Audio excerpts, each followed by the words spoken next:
Well, since our advent of our email segment, we've received 2 emails in 2 weeks. It's a pretty poor performance. Yeah. I'm not entirely happy by it, but that's what happens when you're a startup, right? Yeah. The email engine is slow. Yeah, so if you're listening to this and you have any questions, I don't even care if it's tech related. It could be anything at all. You can just yell at us. Ask us what color underwear we're wearing. Even if you don't have, and I will gladly even answer. if you don't have questions, if you just have stuff you want to say. Yeah. By the way, throw it at us. I'm wearing my Christmas light boxers right now. I got dark blue They've boxer got briefs little on. like red, blue, yellow, like Christmas lights. It's pretty awesome. Do they light up? No, they don't. That's unfortunate. That would be awesome. New Kickstarter. Light up boxers. Light up boxers. Yep. That use fiber optics Neon embedded boxers. in the boxer itself. Yes. I'm wearing dark blue boxer briefs. I've got these gray, red things going on here. We're really cool. You can ask us questions like that, or just give us a comment. Shoot us a comment in our email address and our Twitter or Facebook, whatever you want, and we'll talk about you on the air. Yeah. And you'll love it.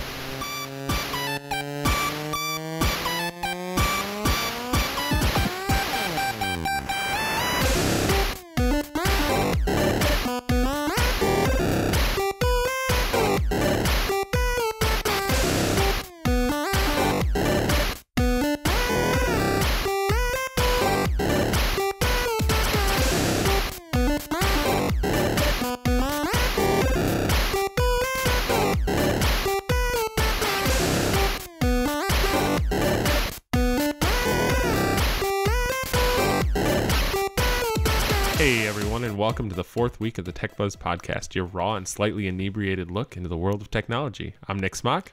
I'm Ryan Spletzer. And I'm Lucas Ritter. And it's pretty slow news week this week. We got a few different things to talk about. Nothing happened. But nothing really happened. Which is good. You guys might not have a marathon 2-hour podcast to listen to this Even time. though you love when we talk. No. We're going to start things off. I will take this first topic because I probably read the most about it. Verizon had some pretty big news, in my opinion, in terms of the mobile world, obviously. They are planning on mid-2013 rolling out LTE across the whole country, which is awesome. Now, even more awesome is they're also going to be coming up with a new plan. This new plan entails what they call open applications and open devices. Open applications, consumers should be able to download and utilize any software, content, or services they desire. Because if you look in the Android marketplace especially, there are carrier locks on certain applications. Right. Which is a pain and it's ridiculous. So there's something great for Verizon customers that are maybe looking for a little bit cheaper plan. They don't want to be tied down. They can get this new LTE only. It's an LTE only plan. There's no CDMA like your normal 3G networks. It only runs off LTE. No fallback. And it's just, you're always on LTE. And the greatest thing is the open devices. Now, if you've been a Verizon user like the three of us have, right? We've all been Verizon users the whole time. We have never really been able to buy an unlocked phone that's GSM. An unlocked phone that we can use on any other carrier. On any other carrier. So Verizon is a very locked down network. So you could bring in. So wait, LTE runs on GSM? No. Oh. This is where it is. LTE is a GSM based technology. Yes. But the open device policy is what they're talking about. Is where you can buy an LTE enabled handset and use it on Verizon's network because it only relies on LTE. Right. So your LTE SIM could technically work on any phone because you don't rely, because if you have a Verizon phone that supports LTE, you have that LTE SIM, but you also rely on that fallback, like you were saying, of the CDMA. 3G or 1X. Well, not to mention CDMA is what all your voice and like text and everything runs off of. So Verizon is planning on making LTE voice, LTE text, LTE data just straight up. So you can buy a phone, buy a phone from AT&T that supports LTE and bring it on over to Verizon. So finally cross carrier like phones. You could port, which is good for consumers because that means if you get tired of one of them, you can go to a different one. Yeah, and exactly. And the plans are going to be slightly cheaper because you're not paying for that CDMA. Well, you're not paying for that discount either on the phone at the beginning, which is what T-Mobile does right now, which is really nice. Freaking contracts, which is awesome. Finally. Although they will have LTE contracts. You will still have your discounted phone. I mean, they'll still exist, but will you have to sign up for one if you want to use your phone on That's Verizon? up to Verizon. See, that's the part. I mean, as a plan contract you're talking about? Well, I'm saying I'm Joe Schmo. I have my new unlocked LTE phone. Okay, Verizon, can you activate this for me? No, that's fine, but you're still gonna have like your plan, your LTE plan per se. Okay, got it. But you're not like tied down to that 2-year like device contract. See, that's nice. Which is awesome. Yeah.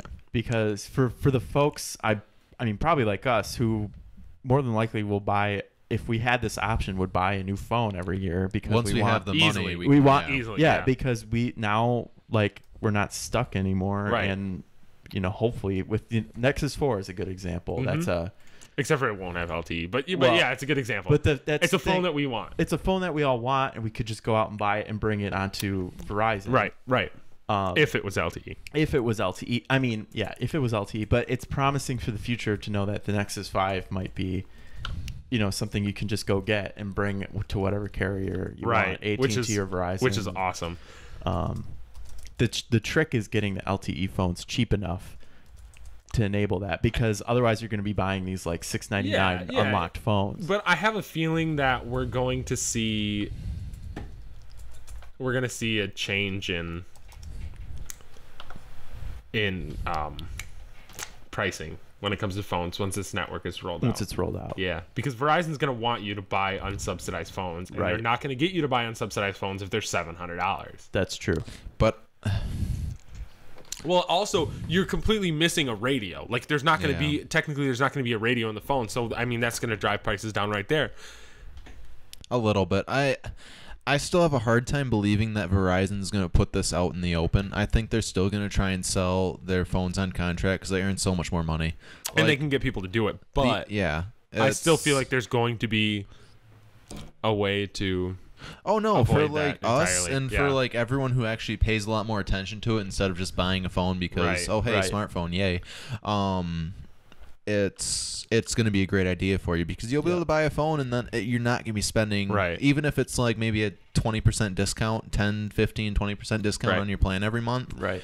It could be worth it for you just for the fact that you're not locked in and you can use different phones. Yeah. The way I see it is... Because you geek out on it like me. Yeah. The way I see it, I think it'll be one of those things where, I mean, we're well aware of this, that this is happening, but I don't think a lot of... families or older folks might even know that this is happening yet. I didn't even know about this until Nick told me about it on the ride here. I did not see this in the news stories at all. But I mean, like, I think families will still go to their local Verizon store because that's what they know. Oh yeah, because it's easy and it's safe. It's easy and it's safe, and they'll still be on their 2-year contracts and stuff because they're buying it right in the store. But for all the younger savvy folks, they'll be like, wait, heck no, I'm gonna go online and order my phone and then take it in. And I don't think that buying a phone on contract is going to be a terrible idea for a lot of people still. Like, for a lot of people that are just, they're not going to notice, like... Yeah, because it's easy and safe. They're just hey, I'll buy this phone on a 2-year contract, and because I really don't care. It's, it's like my mother. She has a dumb phone right now, but that's just because she really could care less. But if she did buy a smartphone... she could care less if it's the newest thing. Right. She would be the person that I would like. I'd come home one day and she'd have a Droid Charge sitting there and I'd cry. I don't know how I'd go about that. Anything else to talk about LTE? I'm really excited for the network to be everywhere. I'm excited for that as well. We're gonna jump on to a topic that Ryan is going to open up with, and that is AT&T flip-flopping on their FaceTime. Look at that alliteration. Yes. Over cellular. So, Ryan. So, a little bit of backstory on this one. Originally, when Apple announced that you would be able to do FaceTime over cellular, finally, which I think they allow perfectly fine on Verizon, AT&T all of a sudden said that you would only be able to get this feature if you changed your plan and basically upped your plan to a mobile share plan. which means basically at the end of the day rid of your means unlimited. more money. Yeah. Getting rid of unlimited data for those who still have it or are grandfathered in, and being on one of these mobile share plans. Now, that's basically amounts to charging more for a feature that's already built into your phone. Yeah. And a feature that yeah, exactly. It's something that already be used. Right. Like, there's nothing really preventing it. Nothing like distinguishing features too, because like you could just as easily go and do Skype on your phone with an iPhone. It's the same thing. It's video, video calling on your phone, and it's data is data. But they're basically segmenting this one feature and saying, hey, no, this particular thing, because it comes in all these iPhones and we know everybody's going to use it, we're going to charge more because AT&T, we're AT&T, and we have this glass network that will just shatter. Apple would also have to agree with that, though. Agree with what? Agree with this flip-flop. My big problem is that because it's an Apple exclusive. They would have to agree with this. Yeah, which makes me mad. Because Apple would have to like hard code that into their It's an option. Software. It's basically an option that AT&T can hook into. Yeah. But to be honest, I wouldn't be surprised if Samsung would agree and do this, or if any other manufacturer would. I don't think it's just on the. I'm sure AT&T is throwing some money. Yeah, exactly. Money. Well, but I don't. This is a problem. I'm glad they flip flopped, but I still think it's an issue. Well, here's the thing. It basically violates the core principles of net neutrality, which is you're not supposed to distinguish traffic. They shouldn't have flip flopped. They should have stuck with keeping it locked. No, it was the other way around. No, I thought they flipped back from. No. They went back on their original statement of locking it. It is locked now? No. Do you know why though? Because of the threat of the lawsuit through the FCC. Right. Yeah. Right. So basically, this violates one of the core principles of net neutrality: is you're not supposed to distinguish traffic or, throttle traffic based on what kind of traffic it is. You're required to use the sharing plan though. Or right. Okay. And you're not also supposed to charge more for certain kinds of traffic. Yeah. Bits are bits. Because you're required to use the sharing plan. Right. So, because of the threat of the lawsuit about this through the FCC, AT&T basically decided, oh, no, we don't want to go and mess around with a lawsuit. We're just going to flip-flop on that and allow it now. Let me play devil's advocate here and say, if you're using a limited data plan, you are not going to be doing a lot of FaceTime. That's the thing. You will not. Because I had to cancel my Spotify subscription because I got off unlimited data. Yeah, if you have an iPhone, 4S, 5, whatever, and you plan on doing it with iOS 6 and you're planning on doing any sort of FaceTime, just do not do it on your cell. Yeah, because it's gonna wreck your data. You will blow through those 2 gigabytes in no time. It's gonna wreck your data, and then they'll start charging you overages, and you'll just cry. What I really hope actually is now, like, we're seeing Wi-Fi is almost everywhere. I really hope. Oh my god, my Wi-Fi is on 24/7. Yeah, but I really hope that in the future we get the option of like the plan that Amazon's offering for Kindle Fires, the 3G, where it's like you get 512 megs per month,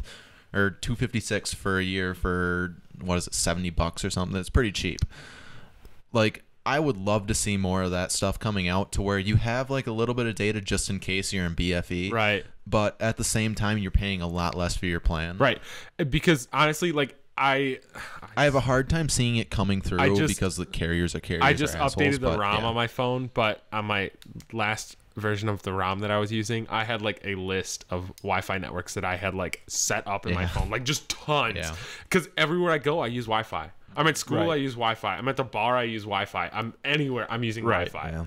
Yeah, I mean, which is Wi-Fi, nice, but it's much more reliable too. Just to be honest, like.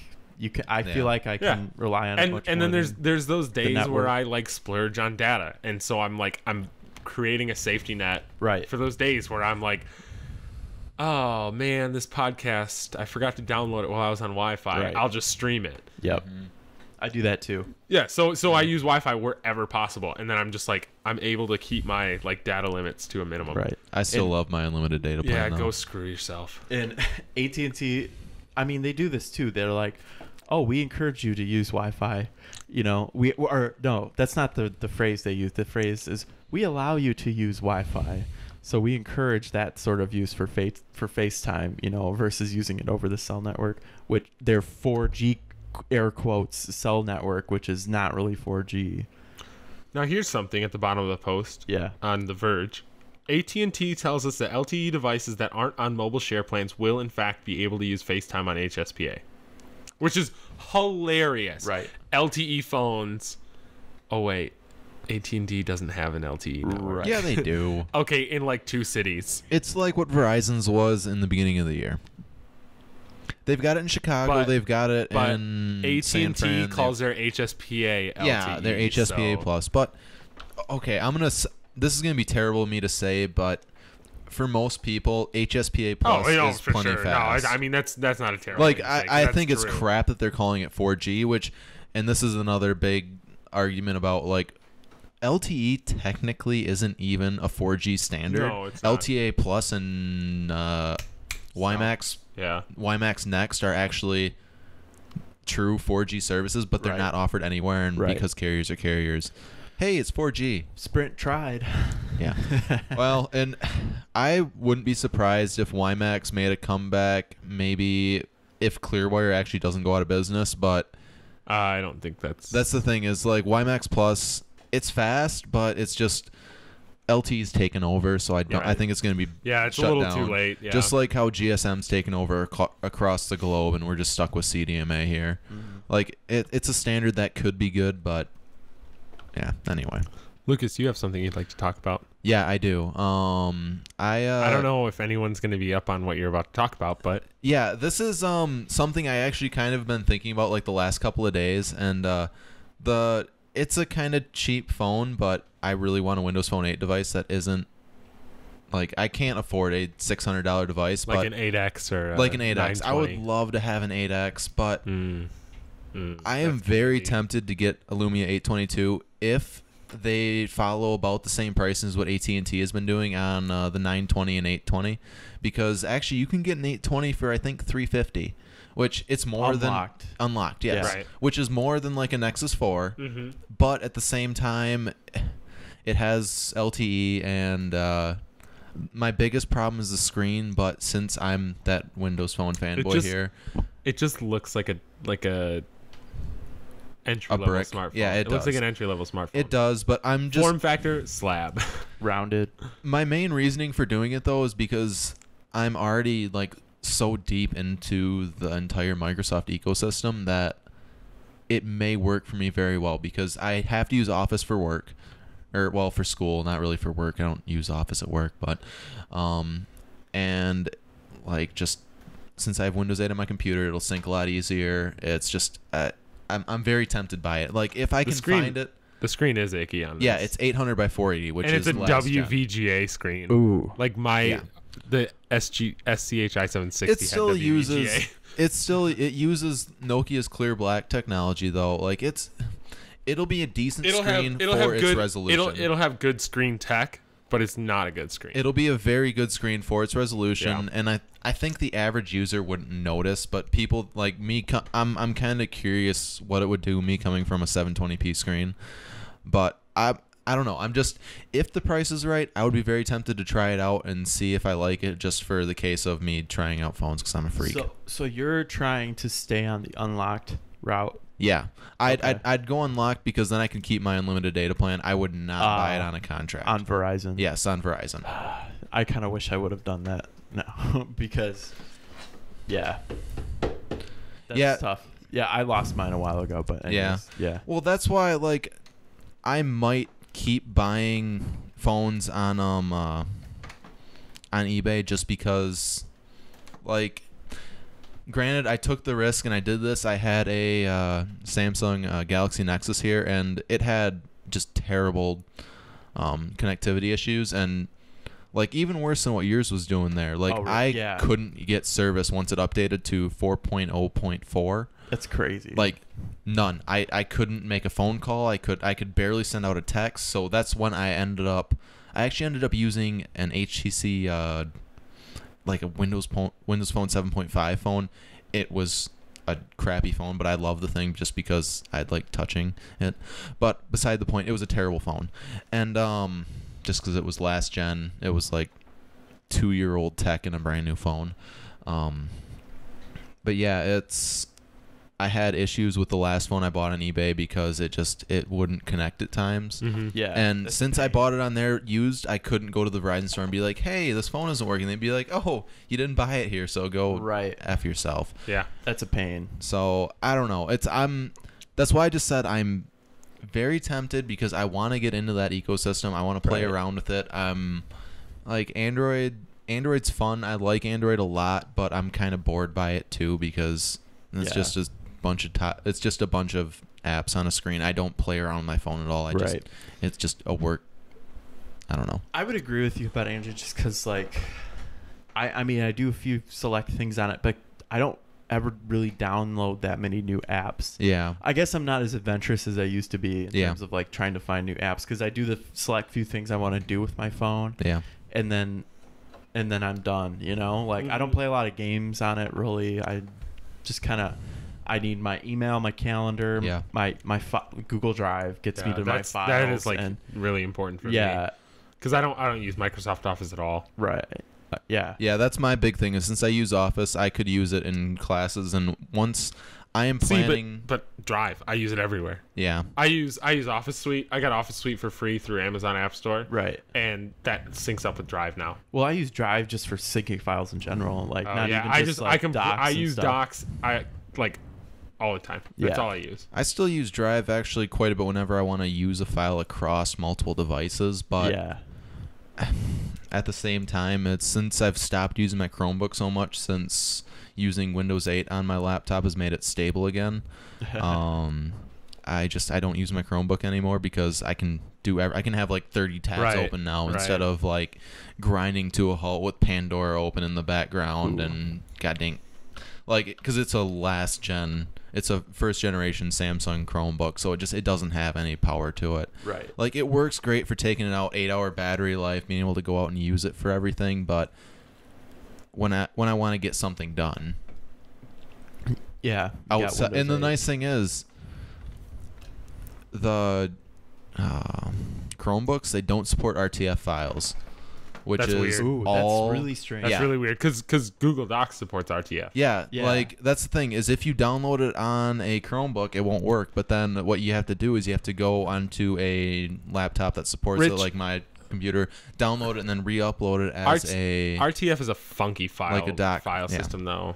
The format. Yeah, it is, but it's all format that my professors at SDSU use. Well, because it's supported by everything. Yeah, it's a funky format. That's what the university tells them to use. Yeah, because they know everybody can open it. Yeah. You can open it on a Linux. Well, the big thing is like Open Office and whatnot. Yeah, exactly. Right.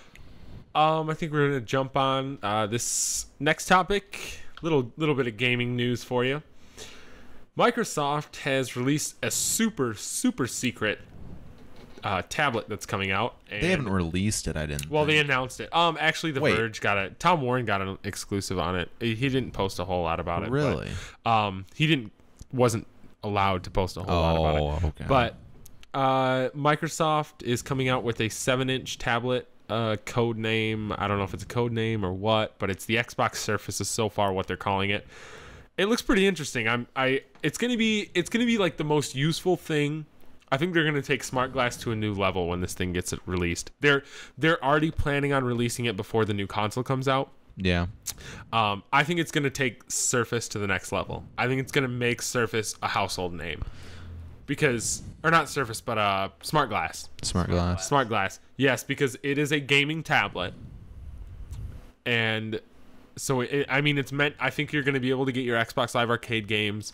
I bet they have some sort of... Because the Xbox wireless controller runs on its own wireless network. I bet they have support for the Xbox controller. That's something to think about, because...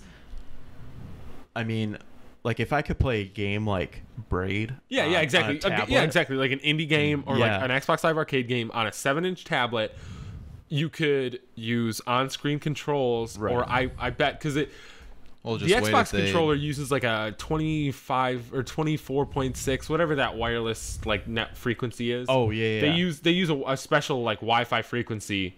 Well, it's in the same like frequency range as like 2.4. Right. Yeah, 2.4. it is. Yeah. Like that. For connecting, that's why you can't just like connect your Xbox controller to your computer like you can a PlayStation controller. Right. I have a feeling they're going to implement that into the tablet and allow you to use an Xbox controller. What I'd be your tablet. curious, Honestly, yeah. That'd be nice. what I'd love to see is if they maybe support something like Miracast, to where you could go to, if you have like a smart TV or something enabled with that, to where you could project it onto a Smart screen. glass. Like, yeah, I know, Smart but glass. like, I think this is going to be the advent of people actually using smart glass.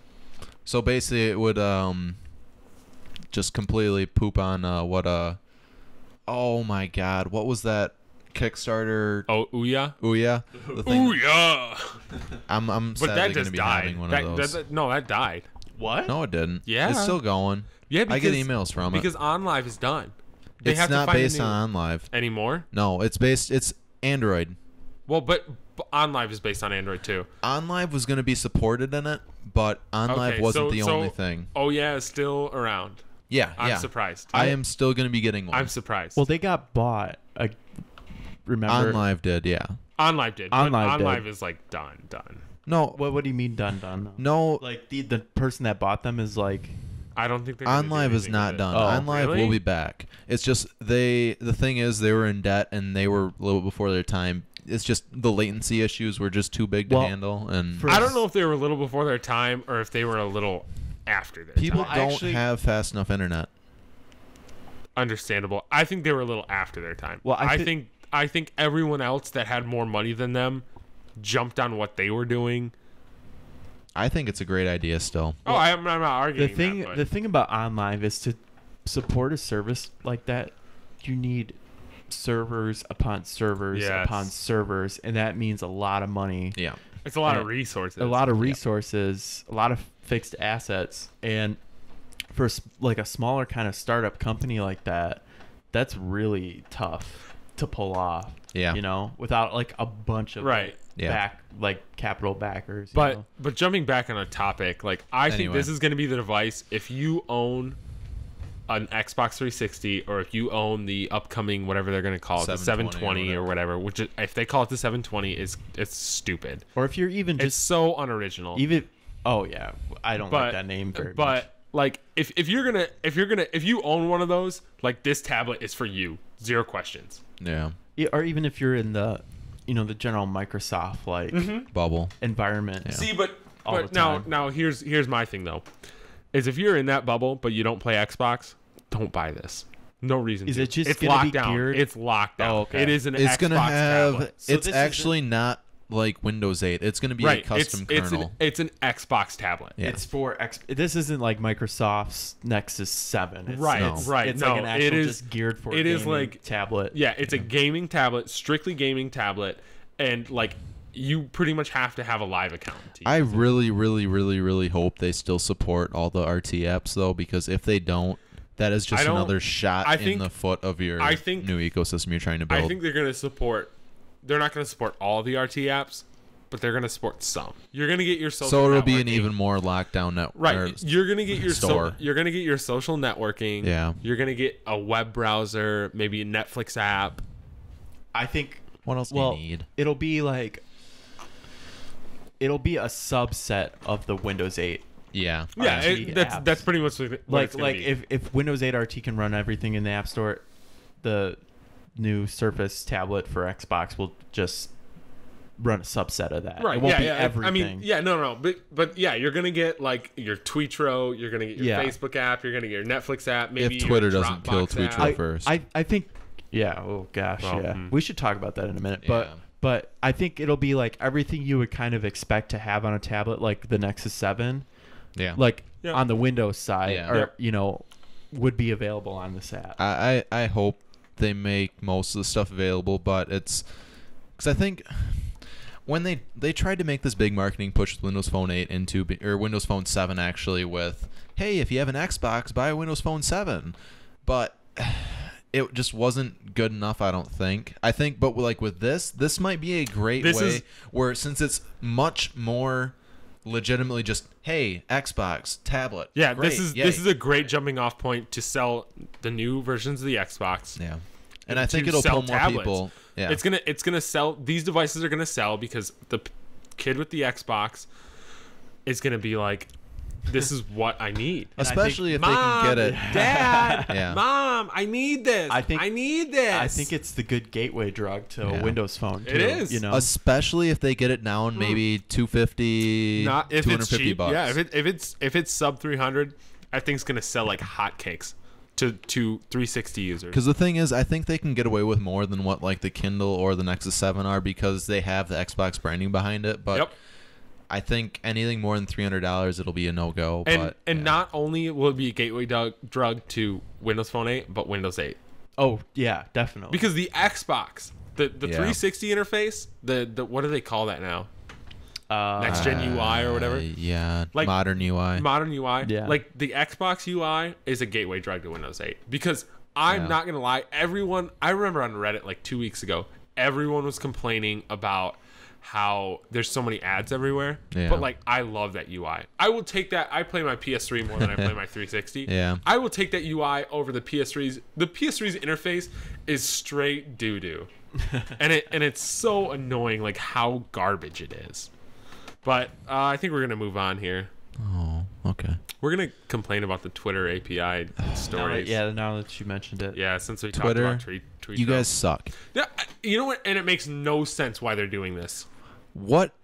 Who built you? Oh yeah, all the third parties that put out apps that made it easy to use. Let's let's go kill them. Let's preface this quick. So Twitter a couple weeks ago. It was a while I mean, ago. It was like a month and a half ago.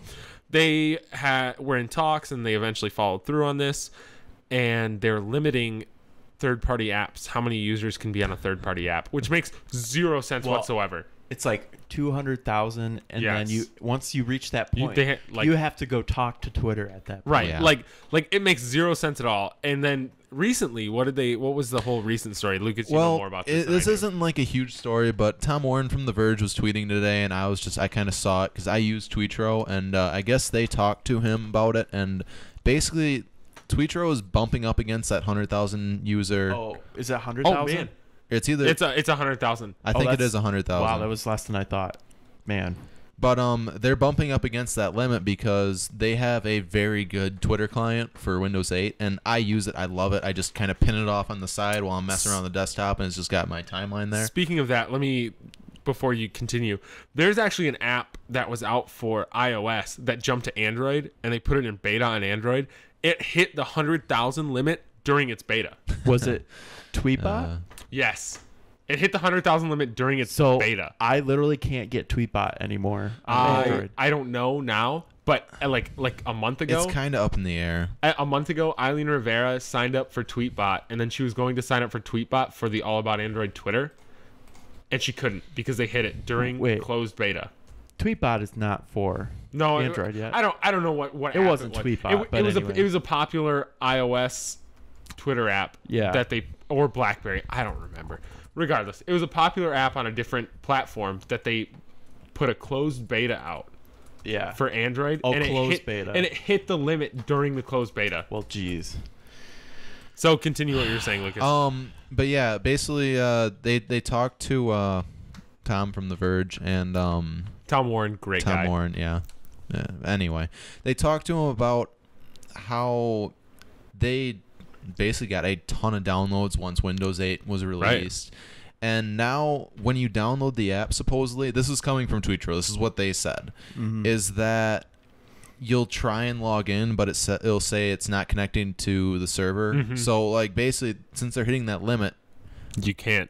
All these new users can't use Tweetro pretty much. Which really sucks because you were just talking about that, and I wanted to I use Metro Twit on my Windows 8 computer, and I'm not a huge fan of it. It's all right, but I'll be honest, maybe you should right now try and download it and see if it works, because I haven't played around with it. I've been using Tweetro since before I like Metro Twit, candidate, actually. But it just that sucks so much. Like, just like the fact like you can just go download an app and it's like, oh, sorry, I'm like, gonna try it right now. you can't use this. Yeah. Like that whole concept is just. So it's basically what they're saying is they might have to make it a paid app, so then they can basically pay the bribe to Twitter. They pay. That's pretty much what. That's pretty much what it is. So Twitter, Ryan, get ready to make a mark here. Go f yourself. And I can't connect to the service. Go f yourself again. It won't let me connect. Yep, exactly. So it's just it's a joke. Twitter, get the d out of your ass. I guess here's my deal. If it's gonna take a Twitter bribe, I'm glad to pay it. I actually paid $20 to get Tweetbot for Mac. Okay. And it's well worth it. That's actually, before you continue, I was just about to ask, since it's on topic, what third-party Twitter apps do you use? Okay, I can tell you. On Android, I still rock TweetDeck. I do too. Not TweetDeck, but TweetDeck, which is what somebody took TweetDeck and altered it a little bit so it's less buggy. Oh. But it's not. It's never updated. So you use TweetDeck. TweetDeck. TweakDeck. Deck. Yep. Okay. But it's TweetDeck just with less bugs, but it's never updated. Oh. Yeah. It's there. Yeah. And it's old. TweetDeck has not been updated And at all. TweetDeck, I fell off. I've tried Plume. Nick. Oh man, I love Plume. You love Plume. I will. When we get to me, You I'll will talk go. about Yeah. I tried it, but it didn't work for me. But for reasons, I'll just say that. But I got Tweetbot for Mac, and it is gorgeous. And I have stopped when I'm on my Mac. I have stopped using TweetDeck altogether. Wow. Because I can make my own columns and stuff, just like TweetDeck, and it's got more like it has a more native feel to it because TweetDeck is basically just an HTML5 wrapped in an app, you know, and it's the same thing you get in the browser as you in the Chrome browser as you do like on your own system. Yeah. So, but what's it called? Tweetbot has more of these like native features where like keyboard shortcuts. I've heard that if you use like any like Mac OS software, you have to use Tweetbot. The fact Everybody that I can be it. on the app and not leave my keyboard and make a new tweet happen, like Control N, new tweet, type my tweet. That's awesome. That's really nice. Or Command N, make my tweet. Command Enter send, and it's done. I've tweeted. Yeah. Like it's so nice. And then like if I'm in a column, I can do Command up and scroll all the way up to the top. That's awesome. The latest top. That's just awesome. And I have multiple columns, so I have my main thing, and then my mentions, and then my friends list, and then a couple other things. Right. So for each one of those, I can just click in it, hit up, and it's great. Not only that, you know how in TweetDeck all your columns are right in a row, one after the other next to each other. In Tweetbot, they can just be wherever. You can just position them wherever on your screen. Oh, that's cool. Like you can have one column over to the left and one column all the way over to the right side of the screen. So it's like above and beyond TweetDeck for me. It's like TweetDeck on crack. TweetDeck like 2.0. TweetDeck 2.0 that I'll never get, and that's why I love it. And that's why I'm glad to pay $20 for it, because it's just super full featured. It's super full featured, and I know they're gonna, because I'm paying for it, that they're gonna support it. Yeah, years. And do they have like a free version? No. Oh, okay. No free version. Never mind. But you know what? As long as I paid my $20 and they continue to update it, and you're already locked in. You're already at, like because of the whole Twitter 100,000 things, you're locked in. Oh, I'm into that. Yeah. Even if they bump up against that, I have it. Yeah, you're already locked into it.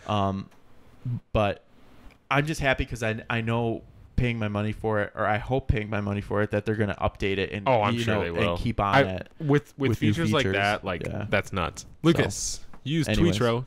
Do you use Android Twitter client? Yeah, on Android I use TweetDeck still. It's worked for me, so I just keep using it. And since I have I have 2 accounts signed into it, and also it's like the only thing that supports my list, because I have lists set up. And I love lists. Like I've never gotten into the whole Twitter. But how many? Thing. Here's the thing: how many people do you follow? A lot. How many? I want to know. Now I gotta know. I bet I follow more than Lucas. I started deleting people I was I follow 500. I started Okay, that's about the same as me. I follow 500. I started unfollowing people because they were in my list already, and Well, 496. it bothered me that I don't know why it bothered me, but I was Okay. just like, And I have why I 2 follow lists. so many more people than I follow me. Yeah. But yeah, so like I have just these lists off to the side, and I can flick across to them and everything, but it's not getting updated because Twitter bought TweetDeck. Mm-hmm. You evil people. Wait, the TweetDeck? I thought that Twitter bought out the TweetDeck team. No, yeah, they did. Oh, are you talking about the TweetDeck app or no? Yeah. Oh, okay. Yeah. It gets updated once in a while. Once in a while, but I don't think I've seen any new features. It gets like a nice facelift every once in a while, but it's nothing like I haven't seen anything deep in new a while, features. to be honest. You but can't go to TweetDeck right now and do like Control N to make a new tweet. Yeah, and no, stuff you like can't. that. Right, It's- You know? Yeah. Like I don't use it on the laptop anymore. It's just on my phone. Like on my laptop. Oh, you're talking about on your phone? Yeah, on my phone. Yeah. On my phone, I still use TweetDeck, and I've tried a couple other ones. I have the Twitter client actually for a second Twitter account that I have just because it's easier, and I don't accidentally type up tweets for the wrong Right. account. But yeah, it's I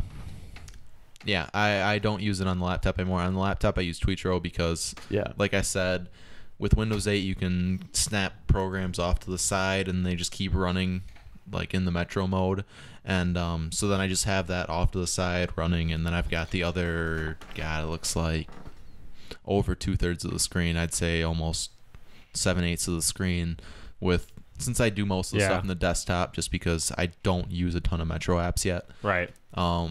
So I just have that off on the side, and I can glance over at it and look at it really easily. But it doesn't, like, that Control N thing sounds awesome. I know. It's like right now I have to right click, go down, hit compose, type up my thing, and tweet. And I actually have to click tweet. Wow, I can't hit enter in it sends. That's really annoying. I just noticed that. Yeah. But yeah, yeah. So I would pay for it though. I am a Twitter veteran when it comes to apps because, like, okay, I used Hootsuite. Hootsuite. Oh, you were one of those. The web app. You were one of those those owly people. people. I used Hootsuite for a while when I had Windows 7. Now I have Windows 8 on my laptop. I use Metro Twit, which was something I used actually on Windows 7 as well, which is a pretty good Metro style app. And on Windows 8, it's freaking amazing. Quick question: It's can you gorgeous. get Metro Twit on 7? Mm-hmm. Oh, I'm gonna get that. Yep, it's a gorgeous app. It's a real gorgeous app. Right.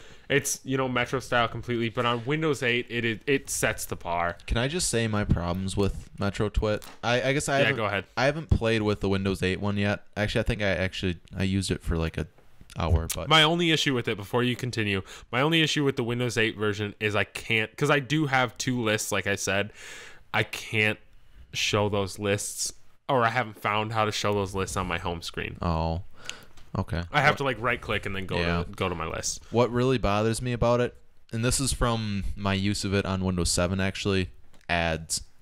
They drove me crazy. Oh, because See, there's only one ad. It might have only been one ad, in the but it Windows was 8 just version. annoying. There's only one ad in the Windows 8 version, and it's in the bottom left-hand corner. It's not big, but it's not small. It's I don't pay attention. is there a to it at all. paid version?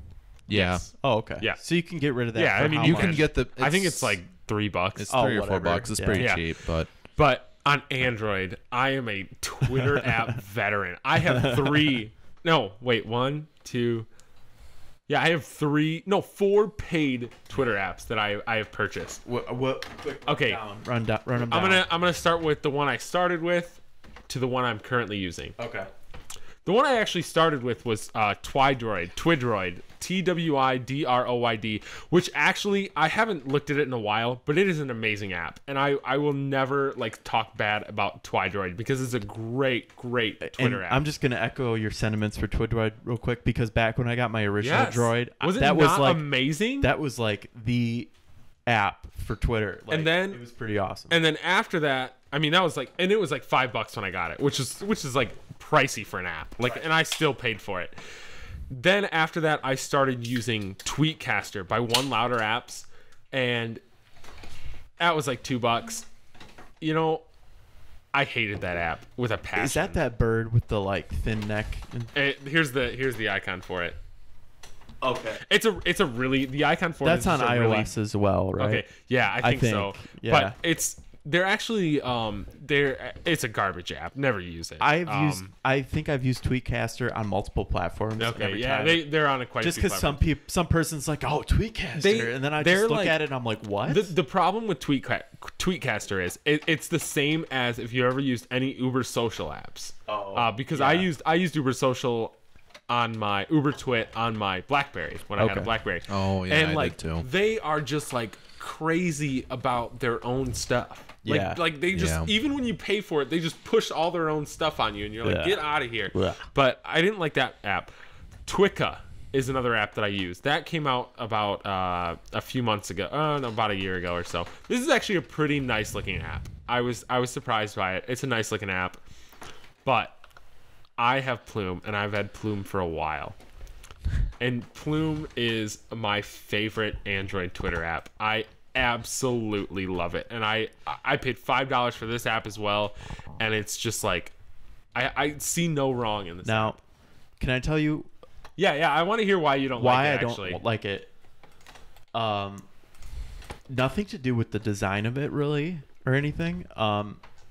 Although I think I might have had one issue of having to like bounce in between lists and stuff. Which you use lists, I don't. I use lists heavily. I don't use my lists like at all. So that was one small thing. But the thing for me, at least I tried it out again like recently on my Galaxy Nexus. For some reason, there was like performance issues. Like when I would like swipe between things, it felt slow and stuttery. I've heard that people have had that, and I've never had that issue. On your Thunderbolt. Right. Okay. And my phone's old as balls. You know, maybe it's just certain processors and chipsets or something, but it didn't work that great. You know what? I love Plume as an app. I think my favorite feature about it, and I know some other apps do this, but like I think Plume does it exceptionally well because I've tried a lot of Twitter apps. When you're going through your tweets in app, because their widget's great because their widget supports scrolling, which are not a lot of apps do, because you have to have a custom launcher to support scrolling. Okay. Their widget supports scrolling, which is cool. But when you're in app and someone posts a picture on Instagram, they post it on Twitter, like Twitter's client. There's a preview. Post it on. There's a preview, and then I can click. I can click on that preview. If I touch that preview, instead of opening up Chrome on my phone, it just pops. It just expands it, and it's like the best thing. Like I just love that because when I'm looking at a picture, Chrome is buggy as all hell for Android, but I still use it, and it's like I don't want to have to load the page to see it. I just want to click on the picture, pop it up, because I'm not going to look at the picture for 5 minutes. I'm going to look at it for 2 seconds. So that's what I love most about Plume. The other thing I love is the company that makes it, Level Up Studios. They make an app called Beautiful Widgets, and I'm sure you guys have heard of Beautiful Widgets. Yeah? Maybe. I haven't. Beautiful Widgets is like the clock weather app. The must-have clock and weather app. Clock. I'm gonna actually I need a good weather app. Okay, well it's 99 cents right now. It's on sale. What's the weather app called? Beautiful Widgets. And it's a clock and weather app. Oh, okay. And their name says it all. It is beautiful. Okay. And I'm gonna buy it right now live on the podcast. Because boom. Like if you wanna, I don't know if you use a home screen clock or anything. Not home screen, but I mostly want it for the weather because I have yet to find. Okay, well then don't buy it. Okay, I haven't done anything because they also have Beautiful Live Weather, which is free. Beautiful Live Weather. Yes. All right, let me look for this. And it's made by Level Up Studio, and it's just a gorgeous weather app. Beautiful Live Weather by Level Up Studio. It's just a gorgeous app. And like I just love Level Up Studios. That was one of the first apps I actually purchased for my phone. It was Beautiful Widgets. Okay. Because like they use AccuWeather, which is a good weather service. But it's just a gorgeous app. But it comes for me for weather. It comes down to presentation because I can get the same weather information from 2 or 3 different sources, but give it to me in a way that I want to actually look at it. It has these beautiful animations. And because I love the default weather like widget thing on Android is not very good. I didn't even know there was one. Oh, there is one, but it's not good. HTC's is junk. I mean, there's the card in Google Now for weather, but that's but like, well, Google, whatever. I've not been able to get Google Now to work lately. Really? And it's really annoying. But and then regardless. the weather channel app, garbage. Oh And God, then- I use that Yeah. now. I use that now, and it's just me. And then there's Weather Underground, which is also Weather Underground is actually an alright app. decent. You got to pay for it though. You got to pay for Right. the good stuff. right. Yeah. But I mean, that's like getting back on the topic. Like, I love Plume, and seriously, like, check out the free version if you're looking for a Twitter app, because I definitely recommend it.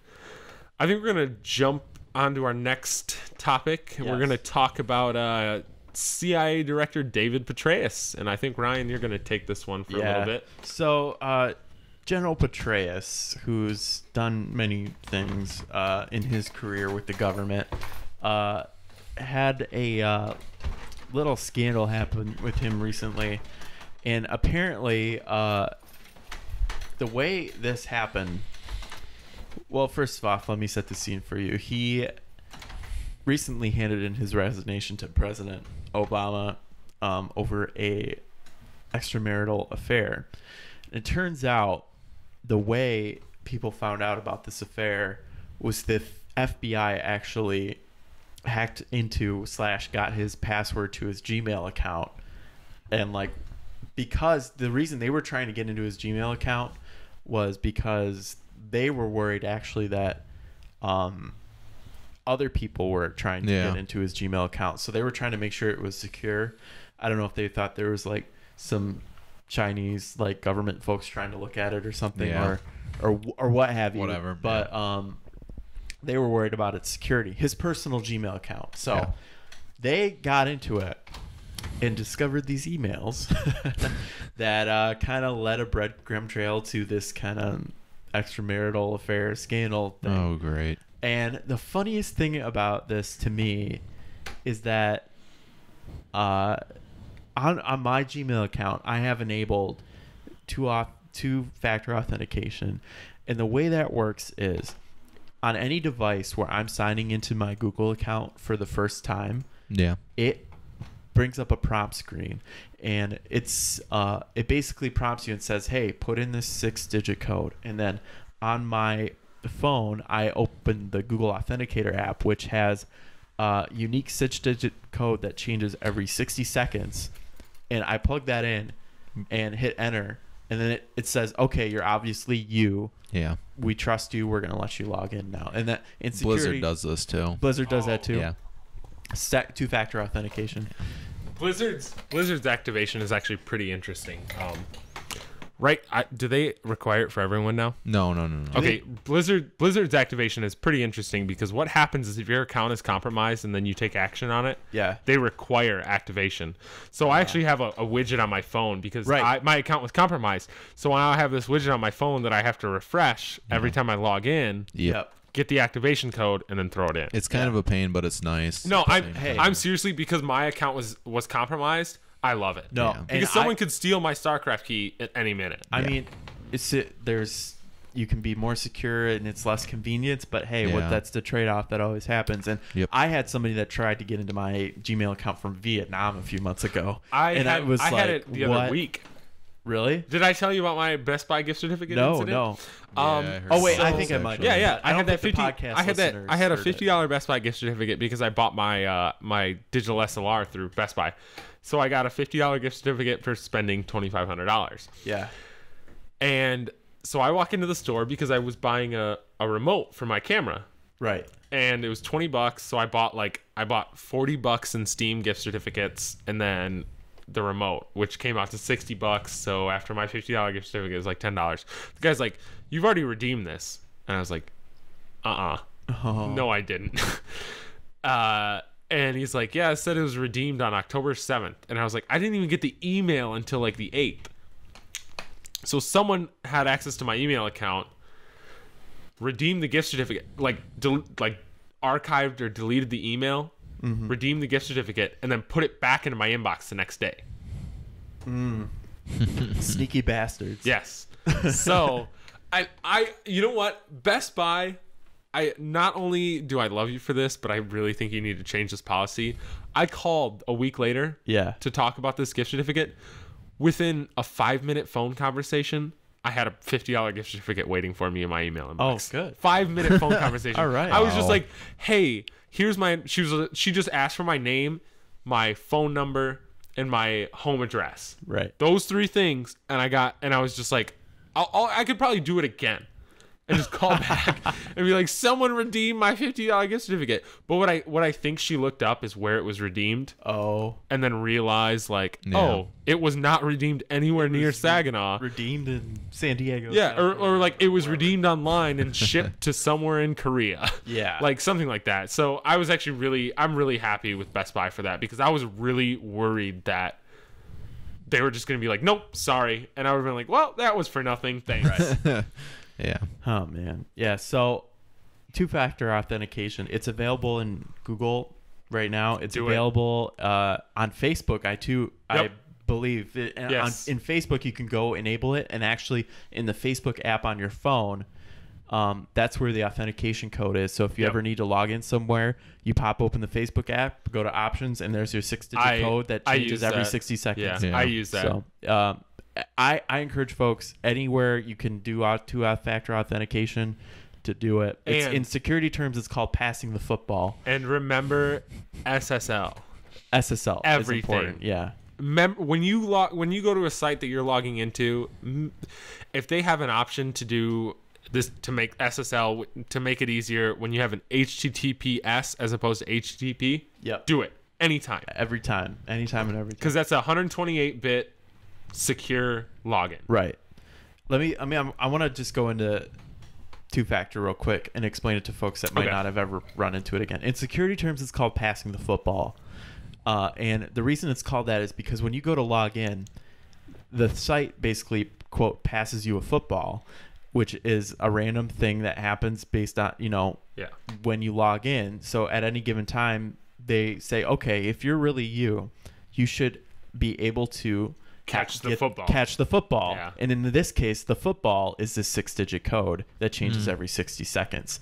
So if you're really you should have your phone and you should be able to find this code out and put it in here right now and log in. So you get this code from your phone and log in, and that's a second level of authentication that proves that you're really who you are.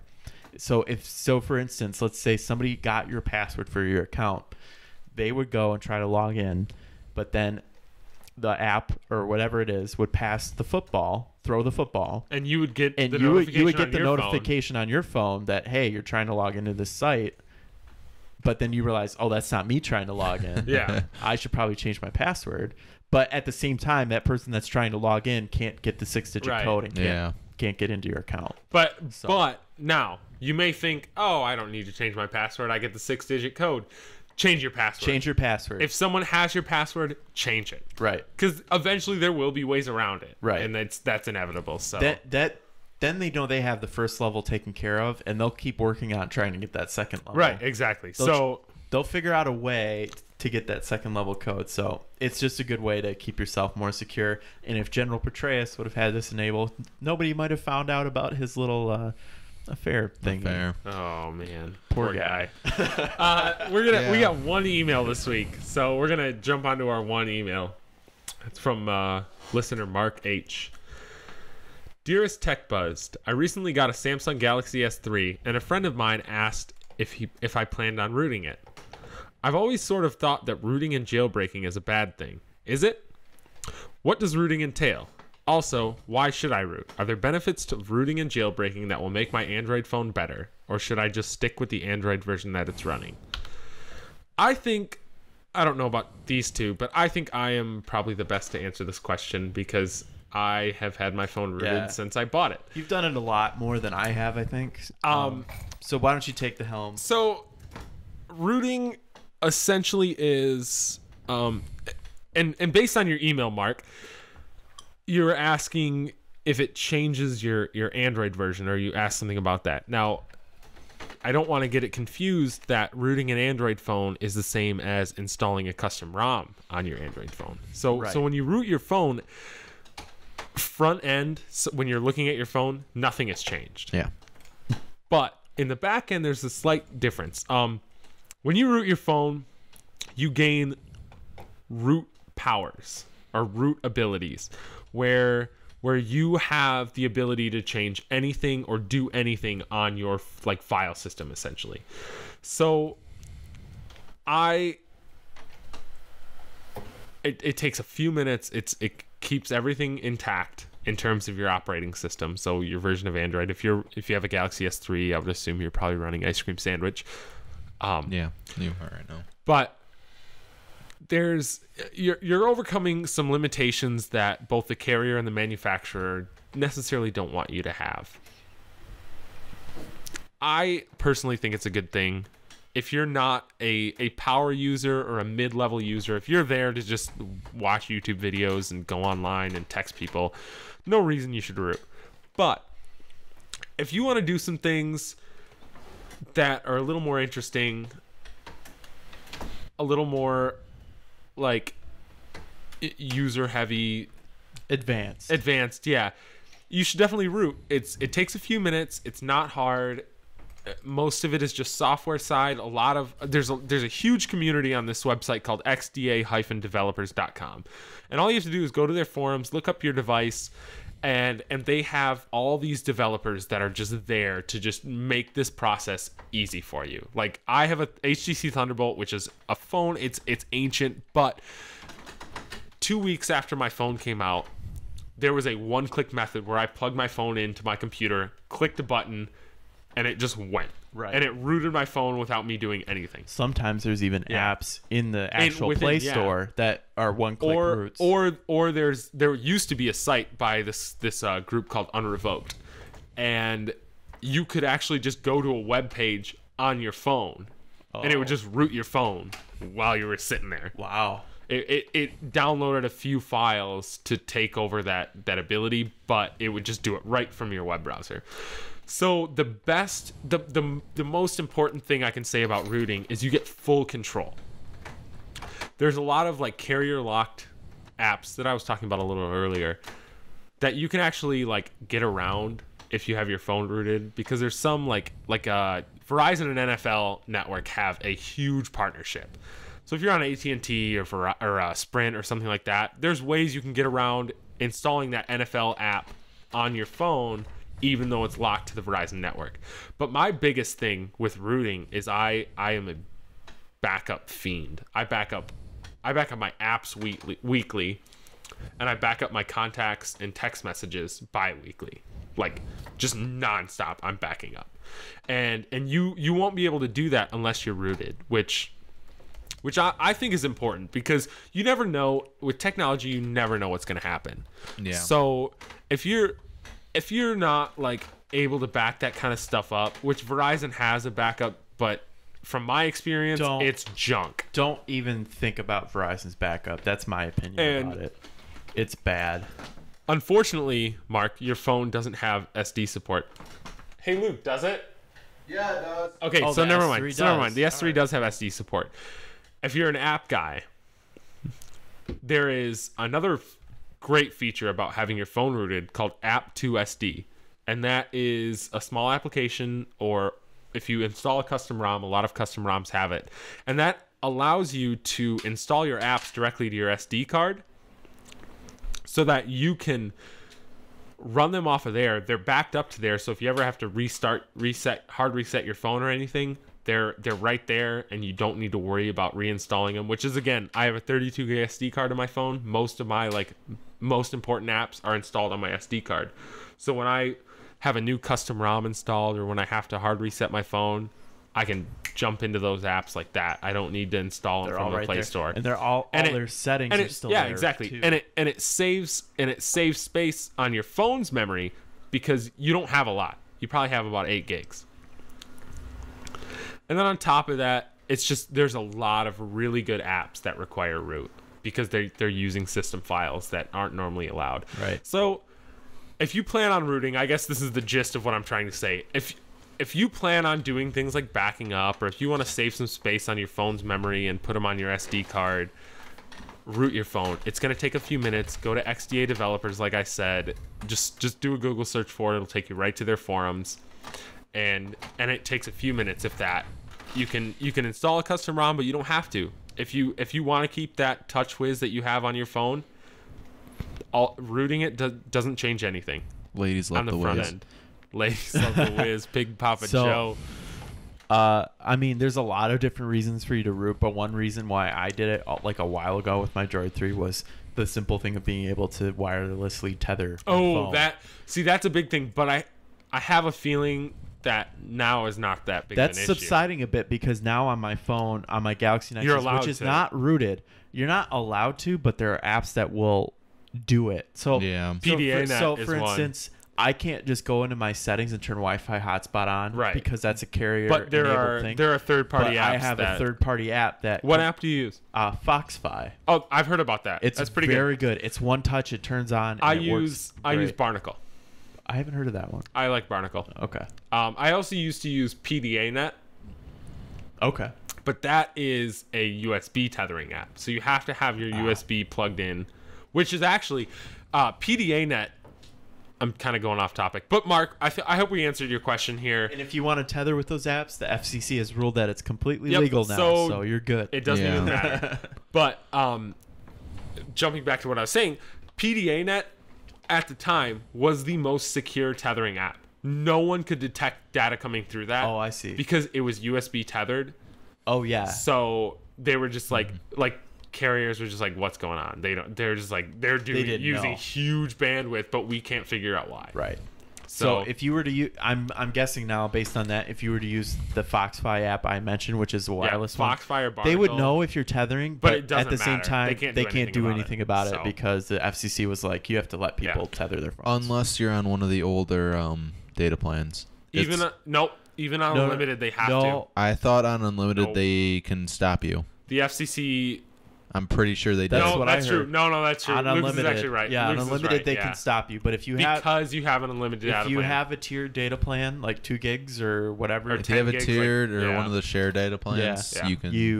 You can totally do it. totally do it. But It's you free probably won't. in tiered or data you can anyway. use Barnacle, which they can't detect, yep, and Barnacle requires still- root. it does require root. But granted, being that he has a Galaxy S3, he probably doesn't. He probably has a tiered data plan. Yeah, more than So- likely. Unless you're crazy like me and pre-ordered it. Yeah, unless you're nuts. Do we have any more topics to talk about today? I I don't believe so. We can, think that's it. yeah. We're gonna jump to a quick music break. Actually, I want to say one thing. Go ahead. Please send us more emails. Yeah, We're bored. please. Yeah, we we want we your love emails. we Weeks love like questions, this get comments. boring.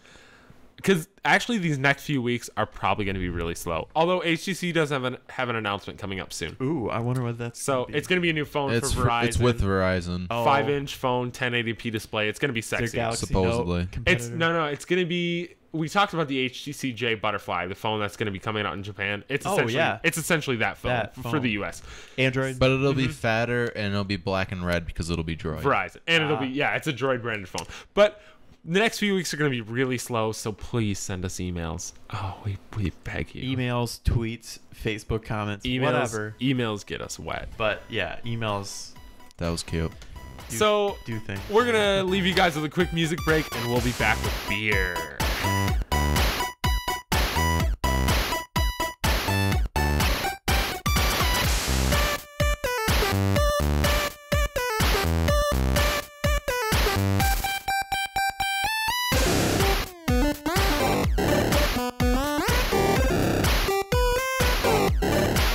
And we're back. Time for the beer segment of the show. We're gonna pick our beer of the week, and Lucas, you are the first to go. Yeah. What I've got this week is a Leinenkugel, which it's an interesting beer. It's a vanilla. It's like almost a seasonal porter. But it's pretty good. I was surprised. It's my buddy actually, Kent Schultz. He was on the podcast 2 weeks ago. He said, "Take this and you win," and it's actually really good. I'm surprised. It's got a lot of chocolate flavor to it, and there's a little bit of caramel that kicks in the end there, and it's just a slight bit of vanilla. You can just barely taste the vanilla, but I'm surprised for what I was expecting when I saw Snowdrift Vanilla Porter on the label. It's really smooth, and This is by Leinenkugel Brewing, by the way. yeah, that's why I'm kind of impressed. Is like with Leinenkugels, they're a good like craft brew, quote unquote. But yeah, I've been happy with it so far. That is beer candy. That's That is amazing. so tasty. The taste- And Kent was so right when he said that was Yeah. a winner, because that is tasty. That is really awesome. Yeah. It is beer candy. That's the easiest way to put it. Tastes like winter in my mouth. It tastes like ice Yeah. cream. Like Yeah. delicious ice cream. Yeah, actually, You yeah. know what? I am brewing a vanilla vanilla porter clone, and I'm making ice cream out of it. Oh my god, that was really That was good. really tasty. I had my expectations, and they exceeded it tenfold. Yeah, because you think Leinenkugel is a very big brand, you know? Yeah. But like, That's why I was afraid of it at 1st. Yeah. Yeah. that really exceeded my expectations. That was a very good beer. So again, for the listeners, that was Leinenkugel's vanilla porter. Snowdrift Vanilla Porter. Snowdrift vanilla porter. Yep. And on to the next beer. On to the next beer. We're talking about Ryan's new beer. Oh yeah. And what do you have to say about this? Once I finish chewing my pickle here. So I think it's no secret that I'm a big fan of Shorts Brew Who isn't? from in Michigan. So whenever they come out with a new beer, I always try to get it. And I've had a lot of theirs, but I actually went into the Lager Mill in Frankenmuth today and found this one that I hadn't had before, and this is the Autumn Ale, which actually was a little different than I expected it to be. I thought it would be a more like spicy kind of autumny type of beer. It's actually a little bit more like in the region of a pale ale type of feel. I to it. don't want to. I won't spoil it right now. What I was about to say, but I'll wait until I drink mine. Okay. So, yeah, it was just kind of different than what I expected and what I gauged by the bottle, because it has this like very orange red kind of autumn color feel to it. But yeah, what are you looking at? I'm just looking at the label. Oh, the label. Yeah, so Autumn Ale Extra Special Bitter Ale is the subtext to this, and it's from Shorts Brew, and it's a little bit more of a pale ale than I expected, but that's not necessarily a bad thing. I like pale ale. No, again, I won't spoil what I was about to say, but it's like, forget it. It's really similar to the beer I'm bringing to the table. Really? Like really similar. Okay. But that's a really good pretty beer. Good. If you're into pale ales, you know, you'll though, like this. I don't know if you remember the Tumbler from last week, but I definitely take the Tumbler over that in terms of a fall beer. No, if you're looking for spiced like fall beer, the But see, Tumbler even the Tumbler really nice. isn't that like spice heavy. I think it's just a better fall beer. Yeah, no, I agree. This doesn't. It doesn't bring out the fall. This has super slight hints of fall, but it's just kind of more bitter pale ale type of feel, but good. Yeah, it's a really good beer. You can definitely taste the bitter in it. I was kind of surprised by it. Like, I've always had good experiences with Shorts, and they've always done me right, and that's a pretty good beer. It kicked me a little bit at the end there, but it was a good beer. I guess I don't really have too much in depth to say about it, and I sound kind of dumb right now, but yeah, it was good. So this week I technically won like beer of the week, but I got ousted by the Lion Stout rather. I'm bringing Blue Point out of New Jersey, Blue Point Brewing Company, Hoptical Illusion, which, like I said, is extremely similar to the taste of Ryan's Autumn Ale by Shorts. But I love this. It's an IPA, and I love it because it's an IPA and it's hop heavy, but it's not bitter. It's not as bitter as most of your IPAs are. It brings out more of the taste of the hops as opposed to like that bitterness. Right. Like you can actually taste hops in it, and not just like that cringy like bitter taste. You can really taste the fruit in it. I think it's pretty good. I think it's really good. Because this thing is my normal problem with IPAs is they normally just want to kick me in the nuts. And it's pretty interesting because they have their logo is like kind of the Illuminati on the back of the $ pyramid with the eye. And the reasoning for that is it's based on the old Egyptian saying, or the old Egyptian it's not a myth, but it's a fact that the Egyptians actually used to stuff hops in their pillows. Oh, really? Yeah, because they were softer and cushiony. Huh. So that's why they have like kind of the pyramid on it, but it's an optical illusion or hoptical illusion. So they have like the seeing eye on top of the pyramid, and no, it's really good. It's actually fruitier than I thought it would be. But it's really similar to your beer, do you not think? Like that amount of hops. Like I think in terms of like how beers are kind of shaped, and like my beer felt like bitter but a little more like round feel to it, and this kind of has like a little more like, I guess, I don't know, unround, like sharper feel feel to it, a little more bite, I guess. So yeah, my beer is the what was it called again? Automail. Yeah, just kind of bitter but more round, but this one's a little bit more sharp, a little more bite, a little bit more of a fruity. Yeah, that's the thing is, it's like, but that that one doesn't hit you over the head with sweetness. So with Nick's beers, it's when you taste it, you really taste the fruit in it compared to with Ryan's beer, which is a lot more traditional and doesn't have the really fruity aftertaste to it, which I kind of, because I'm a fruit myself, and that it makes it a little bit smoother in the end. That fruit taste you're thinking about is just actually just sugar added. It's just a little bit more sugar than normal. So let's pick a beer of the week before we pin it up against the Lion Stout, which I must say right now, the Lion Stout will be retiring after this week. Whether it wins again, wins or not, yeah, it's going to be retired after this week. So let's pick a beer of the week, and let's start with Ryan. Okay, so just to recap, we've got the Automail that I brought. We have the Leinenkugel vanilla Snowdrift Vanilla Porter, and the Blue Point Hoptical Illusion. And I have to say, oh man, that vanilla porter was just like you said, beer candy, and I could easily drink like a 6-pack of that because it's just so tasty. It tastes like you're drinking ice cream pretty much. Yeah, so my vote is for the Snowdrift Vanilla Porter. I am also on board with that. I am voting for the Snowdrift Vanilla Porter. I thought, really didn't expect much out of that beer. No offense, Lucas. I really didn't expect much out of that. I didn't either. But honestly, that beer just blew me away. That was unbelievably good. I would drink that any day. So, Lucas, so we got 2 votes. Snowdrift Vanilla Porter. My vote really doesn't matter here. But I was kind of leaning towards the porter, but I really like that Hoptical Illusion. And I normally don't like IPAs, to be honest, but I'm a huge fan of the Mad Hatter IPA. Which did I not tell you? Yeah, you know? It's on the way here. He was telling me how you're gonna like my beer just because of that, and I guess just to ruin the consensus, I'm going to vote for the Hoptical Illusion because I should have voted for my own beer. If you would have voted for your own beer, I probably would have voted for mine. But whatever. It's you're an asshole. That's I just want to say that the Hoptical Illusion was very good. I like the fruity I love the fruity finish to it, and it's another. I really like that beer. The Snowdrift Vanilla Porter is very good though. It's probably one that I'd probably vote that as the beer of the week, but you're just gonna be a douche about it.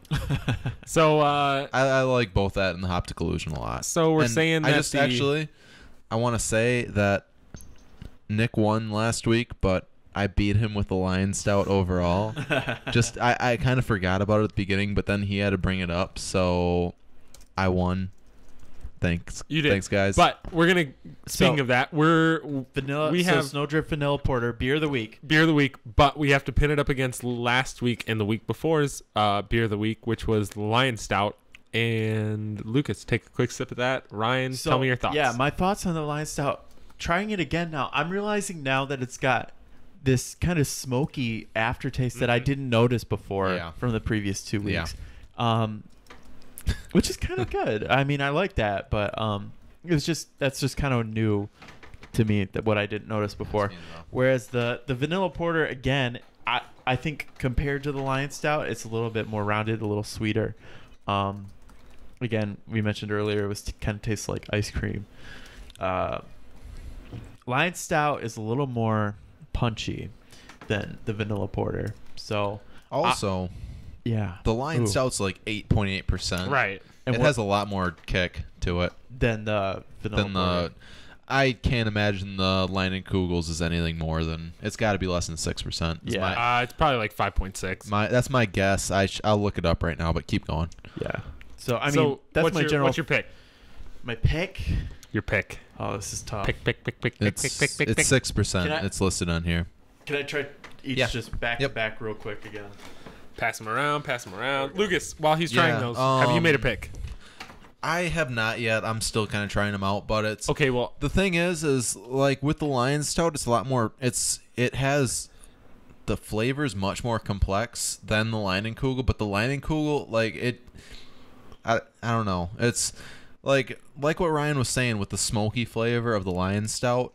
When you taste that, it's got that kind of smoky taste, and it sticks with you a little bit longer.